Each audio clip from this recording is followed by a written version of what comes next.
Olá, meus amigos, um dia de muita paz para todos nós. Hoje, exatamente 22 de janeiro de 2024, estamos nós reunidos para estudarmos a obra Revista Espírita. E nós estamos no mês de novembro, na edição de novembro de 1860. Hoje nós vamos iniciar o trabalho Um Espírita a Seu Espírito Familiar, certo, meninas? Esse trabalho é coordenado pelas nossas amigas Carla e Aramita. E vamos então envolver a nossa Carlinha para fazer a nossa prece de gratidão. Amado Jesus, te agradecemos essa nova oportunidade de encontro, de estudo, de trabalho. E te pedimos a tua proteção nesse trabalho e a tua proteção também para o nosso entendimento, que ele não seja conturbado e nem perturbado por qualquer questões particulares nossas, e que possamos aprender essas lições e caminhar mais firme no rumo que tu nos espera. Que assim seja. Que assim seja. Vamos iniciar Um Espírita a Seu Espírito Familiar. Estâncias. É um poema de um espírita para o seu espírito familiar. Estâncias. Tu, que de ti minha tristeza conta olhar terno de piedade. Tu, para quem minha fraqueza recolhe assim santa amizade. És alma, gênio ou pura chama, suspende o voo de acesso aos céus. Fica a aclarar-me, esta alma clama, ó conselheiro dentre véus. Mensageiro és da providência, sábio interpretas sua lei. Ó, fala, escuto com paciência. Mestre divino, aprenderei. Ainda há pouco eu duvidava, sem fé sentindo o coração, porém teu sopro o iluminava, arremessando-me um clarão. Assim, ó Deus, ser adorável, Pai, muito mais que Criador, pois com ternura, inefável, dá-nos um anjo em nossa dor. E cada qual, ó maravilha, tem um celeste guardião. Cada um de nós tem sua trilha ou invisível proteção. Amável ser que me consola, bendito irmão doce e piedoso, com quem minha alma em luz se evola, com ele evola ao céu radioso. Amo-te sim, ser tutelar, em tuas mãos feliz afã. Sigo-te, estrela, que a clarear vens nosso céu nessa manhã. A.G. Então ele escreve para o espírito protetor. Ele diz aqui é seu espírito familiar, mas é o espírito protetor, ou como queira saber, o anjo da guarda, né? Que ele fala das dores, na tristeza, e essa alma piedosa que podia se elevar aos céus, se voluntariou, vamos dizer assim, a acompanhá-lo. E ele agradece primeiro a esse espírito que o acompanha e depois a Deus, né? Que é muito mais pai do que criador. E ele agradece, que diz assim que a intenção dele, desse ser amável que o consola, é seguir, ouvir as orientações e os conselhos que ele dá para ele chegar essa estrela que clareia o caminho, né? Que é o objetivo do nosso espírito tutelar, ou anjo da guarda, como queira chamar, que é nos guiar e que, claro, precisa da nossa disposição para ouvi-lo. Quanto mais disposição e mais empenho em ouvi-lo e seguir o conselho, mais presente ele se torna. Lindo poema. E que todos tenham um anjo guardião, um espírito protetor, um ser celeste que na dor indica, né? Relações afetuosas dos espíritos. comentários sobre o ditado espontâneo publicado na revista do mês de outubro de 1860, sob o título O Despertar do Espírito. Recordando a vocês que nós lemos essa mensagem pelo Espírito de George e que todo mundo queria falar que coisas que não estavam corretas, e a gente disse, gente, se acalme, sabe aquela tia, te acalma, que no mês de novembro o Kardec mesmo vai comentar essa mensagem do George. E aqui está. Que é sobre a hora da desencarnação, como O que acontece depois, e a gente Mas nós comentamos também. São geralmente admiradas as belas comunicações do espírito que assina Georges, mas, em razão mesmo da superioridade de que esse espírito dá prova, várias pessoas viram com surpresa o que ele diz em sua comunicação O Despertar do Espírito, a propósito das relações de além-túmulo. Ali se lê o seguinte: nós nos despojamos de todos os preconceitos terrenos. A verdade aparece em toda a sua luz. Nada atenua as faltas, nada oculta as virtudes. Vemos nossa alma tão claramente quanto no espelho. Procuramos entre os espíritos os que foram conhecidos, porquanto o espírito se apavora no seu isolamento, embora passem sem se deter. Não há relações amistosas entre os espíritos errantes. Aqueles mesmos que se amaram não trocam sinais de reconhecimento. Essas formas diáfanas deslizam e não se fixam. As comunicações afetuosas são reservadas aos espíritos superiores. Fecha aspas do que o espírito George mandou na mensagem de outubro. E que causou surpresa. Continua o professor Allan Kardec. O pensamento do reencontro após a morte e da comunicação com os que amamos é uma das mais doces consolações do Espiritismo. E a ideia de que as almas não possam ter entre si relações de amizade seria dolorosa, se fosse absoluta. Por isso, não nos surpreendemos com o sentimento penoso que ela produziu. Se Georges tivesse sido um desses espíritos vulgares e sistemáticos, que manifestam as próprias ideias sem se inquietarem com a sua exatidão ou falsidade, não lhe teríamos dado a menor importância.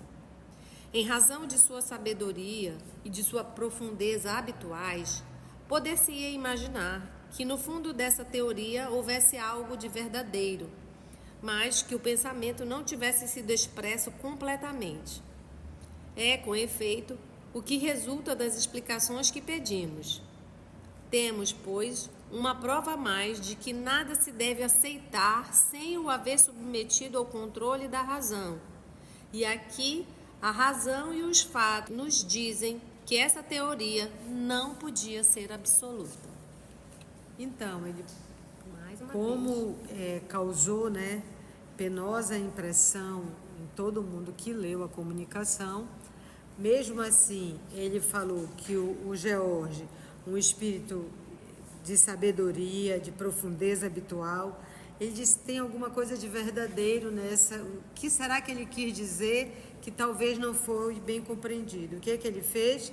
Ele perguntou novamente, as explicações que pedimos, e o espírito se explicou, e ele aqui reforça mais uma vez que é mais uma prova que a gente não deve aceitar sem submeter ao controle da razão qualquer comunicação que recebamos, não importa o nome que o espírito se dê. Se o isolamento fosse uma propriedade inerente à erraticidade, tal estado seria um verdadeiro suplício, tanto mais penoso quanto pode prolongar-se por muitos séculos. Ou seja, isolamento não é inerente, não está ligado, não é porque é erraticidade que vai ter isolamento. Sabemos por experiência que a privação da vista dos que amamos é uma punição para certos espíritos, mas também sabemos que muitos são felizes por se encontrarem. que, ao sairmos desta vida, os nossos amigos do mundo espírita nos vêm receber e nos ajudam a nos desembaraçarmos das vestes materiais. E que nada é mais penoso do que não encontrar nenhuma alma benevolente nesse momento solene.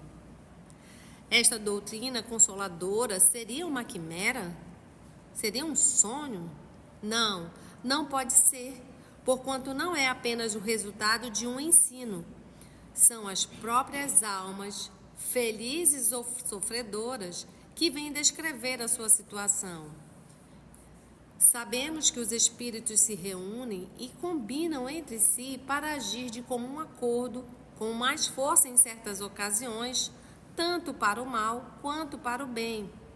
Que os espíritos que não possuem os necessários conhecimentos para responder às perguntas que lhes são dirigidas, podem ser assistidos por espíritos mais esclarecidos, que estes têm por missão ajudar com seus conselhos o progresso dos espíritos mais atrasados, que os espíritos inferiores agem sob o impulso de outros espíritos, dos quais são instrumentos, que recebem ordens, proibições ou permissões, circunstâncias essas que não ocorreriam se os espíritos fossem entregues a si mesmos.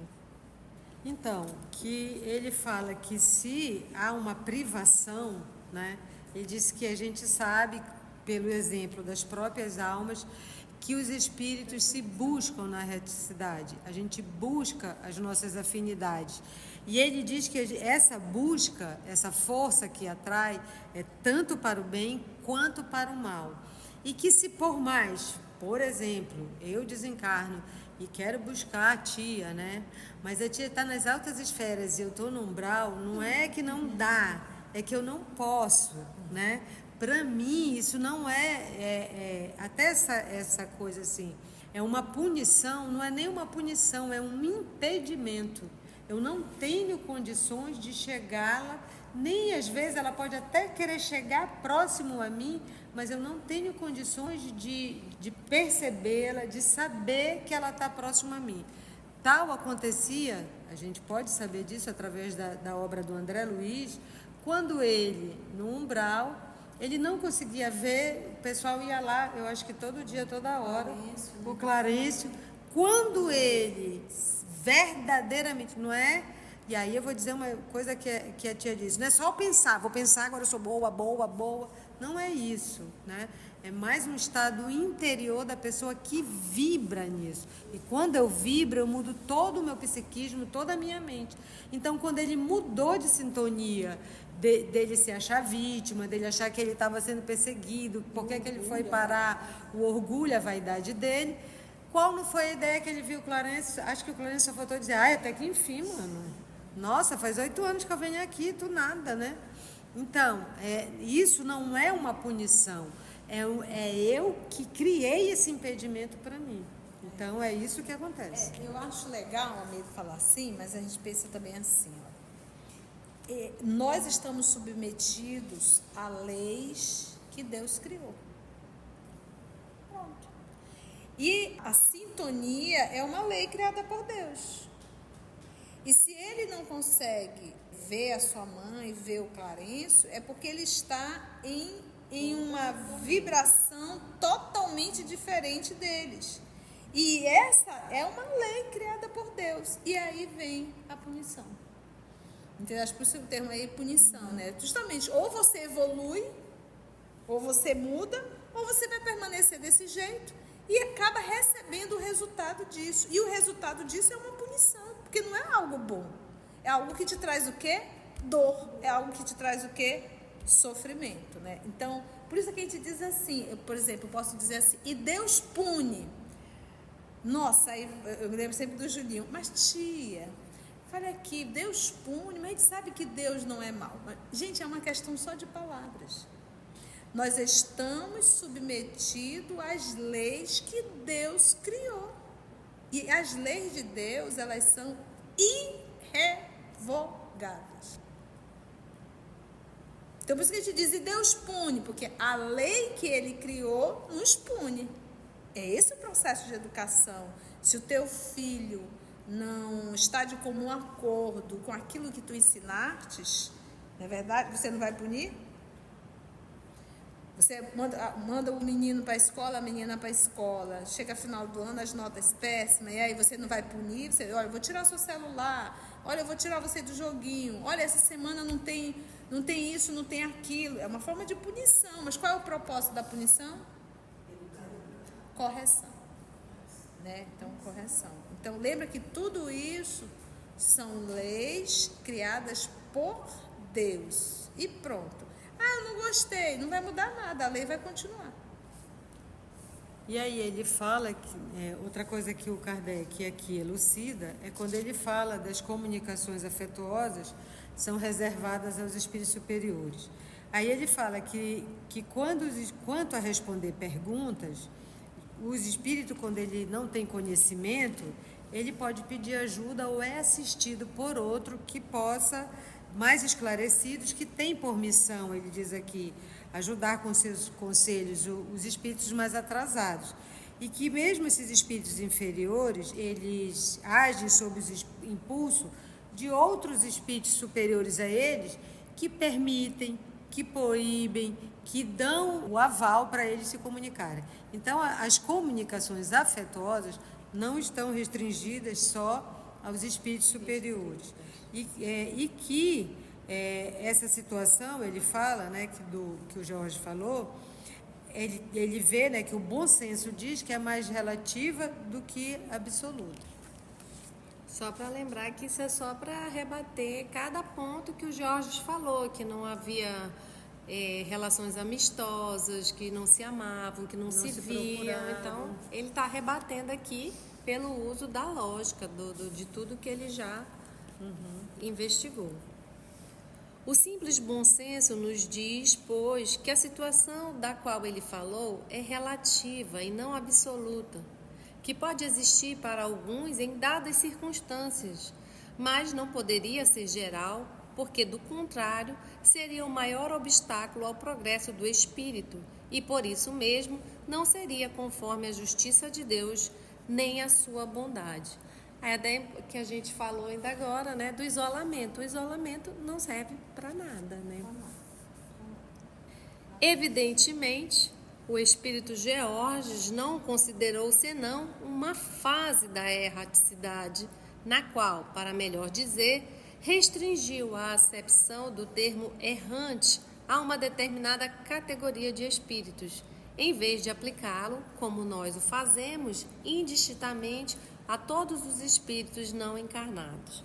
Então, o Georges cometeu um pequeno deslize de generalizar o tipo de encarnado que passa por esse isolamento, que não consegue ver os parentes, que não tem acesso a nenhuma benesse na erraticidade. Falou só de um pedaço, né? E aí generalizou como todas as partes da pizza tivessem a mesma condição, né? Pode, pois, acontecer que dois seres que se amaram não troquem sinais de reconhecimento, que nem mesmo possam ver-se e se falar, caso seja uma punição para um deles. Por outro lado, como os espíritos se reúnem conforme a ordem hierárquica, dois seres que se amaram na Terra podem pertencer a ordens muito diferentes e, justamente por isso, encontrar-se separados até que o menos adiantado alcance o grau do outro. Essa privação pode ser, assim, uma consequência da expiação e das provas terrestres. Compete a nós agir de modo a não merecê-la. A gente lembra logo de quem aí, né? Pólux e Alcione. A Lívia, o Pólux também. Mas o Pólux se procurava, chorou. Queria revoluir, né? se ela tivesse... Se ela estiver junto comigo, eu juro, prometo, assim, juro, juradinho, de dedinho, de tudo. Tudo papo, né? A gente faz isso mesmo. Só a Alcione que caiu, foi lá, sofreu o que sofreu, mas depois, ai, tchau, Pólux. Beijo. A felicidade dos espíritos é relativa à sua elevação. Essa felicidade só é completa para os espíritos depurados e consiste principalmente no amor que os une. Isto se concebe e é de toda justiça, porquanto a verdadeira afeição não pode existir senão entre seres que se despojaram de todo egoísmo e de toda influência material, pois somente neles ela é pura, sem segunda intenção, não podendo ser perturbada por nada. Daí se segue que suas comunicações devem ser, por isso mesmo, mais afetuosas e mais expansivas do que entre os espíritos que ainda se acham sob o império das paixões terrenas. É preciso daí concluir que os espíritos errantes não são forçosamente privados, mas podem ser privados dessas comunicações se tal for a punição a eles imposta. Como diz Georges em outra passagem, essa privação momentânea lhes dá mais ardor para chegarem ao momento em que as provas realizadas lhes darão o objeto de sua afeição. Fecha aspas do Jorge. Portanto, essa privação não é o estado normal dos espíritos errantes, mas uma expiação para os que a mereceram, uma das 1001 variedades que nos esperam na outra vida, quando tivermos desmerecido nesta. Causa e consequência. Causa e consequência. Lei de causa e efeito. Todo efeito tem uma causa. E, sendo Deus um Deus bom e justo, a causa há de ser justa. Eu acho que a gente pode, inclusive, aproveitar, já que ele tocou nesse assunto, o professor Denizar, comentar isso aqui. A felicidade dos espíritos é relativa à sua elevação. Se nós pararmos aqui e falarmos assim, o que é felicidade para ti? Alamita, o que seria felicidade para ti? Nesse momento, poder correr 6 quilômetros. Então, a gente observa que todo o nosso movimento de felicidade, ela vai estar muito vinculada às coisas da terra, às coisas materiais. Né? Aqui ela falou que a felicidade para ela seria poder fazer os 6 quilômetros correndo, ou seja, recuperar o joelhinho dela que está machucado. Então, você vê um pedido de ordem físico, de ordem material. Mas ele dá uma continuidade, ele diz aqui, essa felicidade só é completa para os espíritos depurados. Então vamos aqui pensar. Vamos dizer que a Carla tenha dito, o meu sonho, a minha felicidade é casar com Brad Pitt, tá? Ela casa com Brad Pitt, casou, tá? Então vamos ver, ela disse que seria a maior felicidade dela. Mas como ela é um espírito da terceira ordem, ela carrega uma coisa chamada o quê? Uma paixão chamada o quê? Ciúmes. Então, os ciúmes... Então, ela tem o Brad Pitt, um marido maravilhoso, cozinha divinamente bem, leva ela para o cinema, convida para um teatro, faz massagem nos pés. E lindo. Mas... quando ele está conversando com a secretária do trabalho, isso já é um motivo para ela entrar em crise de ciúmes. Entende? Então, por isso é que eu peguei um exemplo bem simples, para a gente entender por que essa felicidade só é completa para os espíritos depurados. Por quê? Porque ela consiste principalmente no amor que os une. Isto se concebe e é de toda justiça, porquanto a verdadeira afeição não pode existir senão entre seres que se despojaram, se libertaram de todo o egoísmo, porque o ciúme, a matriz dele é o egoísmo. Eu quero o Brad Pitt só para mim. Eu não quero que ninguém olhe para ele, eu não quero que ninguém veja, eu não quero que ninguém fale, eu não quero que ninguém, só eu. O que está por trás disso? Egoísmo. Eu sou proprietária do Brad Pitt. Igual a Emmanuel, amava nível, mas quando viu ela saindo lá do gabinete do Pilates. Pronto. Sem segunda intenção, não podendo ser perturbada por nada, nem pelo ciúme. Aí vamos pegar um outro ponto. A felicidade seria ter um corpo perfeito, né? Um nariz maravilhoso, né? Corpo todo bonito, tá tudo no lugar, tudo bonito. Você tem um corpo bonito, uma forma bonita, tudo. mas você sempre vai encontrar alguém com o corpo, espelho, espelho meu, existe alguém mais belo que eu, você vai encontrar sempre alguém mais bonito que você, mais inteligente que você, mais desenrolado que você. E aí, o que vai acontecer?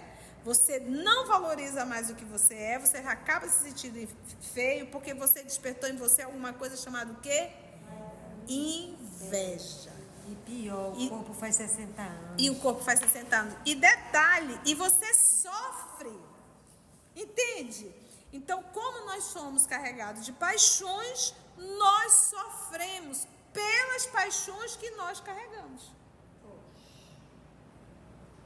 Então, se eu carrego essas paixões, ciúmes, inveja, orgulho, egoísmo, todos esses comportamentos inadequados me traz muita dor. Então, tem como eu ser feliz? Não tem. Só consegue essa felicidade plena espíritos depurados, ou seja, espíritos que não carregam mais nenhuma paixão. Tia, mas Alcione sofreu. Alcione sofreu as consequências da maldade do outro, porque ela não carregava a maldade. Quando ela viu Pollux, que já era a encarnação do Carlos Clenaghan, casado, qual foi o primeiro movimento da Alcione? Que ele reclamou da esposa? Qual foi o movimento dela? Eu poderia me aproximar e ajudá-la para que ela pudesse ser uma excelente esposa para você. Me diz qual o cão de nós terreno que vai fazer isso? E quem ia aceitar uma Alcione na sua casa? E quem ia aceitar uma Alcione na sua casa? Ele mesmo falou, né? Não, mas olha, ela foi tão nobre que ela não conseguiu ver os ciúmes que ela não carrega. Ia trabalhar na casa dela. Ela não conseguiu ver, por isso que a gente vê no outro que tem dentro de si. Como ela não tem um ciúme dentro dela, ela não passou pela cabeça dela que a esposa atual não iria gostar da presença dela. Entendemos, gente? Por que a felicidade completa é só para os espíritos depurados? O que é depurado? O que é depurar? É algo que está o quê? Limpo. Mas antes ele estava o quê? Sujo. Grosseiro. Então, é um espírito já depurado, que se libertou dessa sujeira que nós falamos ainda há pouco. Então, quando alguém me agride, o que mais dói não é a agressão, é o meu orgulho ferido. E assim finalizamos mais uma dissertação que, além de todas essas explicações morais e filosóficas, também serve para a gente ficar atento nos nossos dias, nos nossos estudos, com o tipo de mensagem que a gente recebe. Como disse a tia, tira do contexto, pega uma parte pelo todo. Então, assim, é uma parte também de nos ensinando Kardec, de estudar, de aprofundar qualquer informação, qualquer estudo. Se você chegou até aqui o final, deixa seu comentário. É muito importante a gente poder ler o teu comentário. Não esqueça de curtir para que possa divulgar a página. Dá o seu like, né? E, se possível, faça a sua inscrição no nosso canal e toca o sininho. Porque quando você toca o sininho, o YouTube avisa para você quando o EOS publicar um novo estudo. Então, receba um grande abraço da família EOS Manaus. E assim, cientes de que ainda não somos espíritos de elevada moral, mas sabendo que esse estudo já nos traz alegria, já nos traz felicidade, já nos complementa, te agradecemos, Jesus, essa oportunidade e até o nosso próximo estudo, se Deus assim permitir. Que assim seja.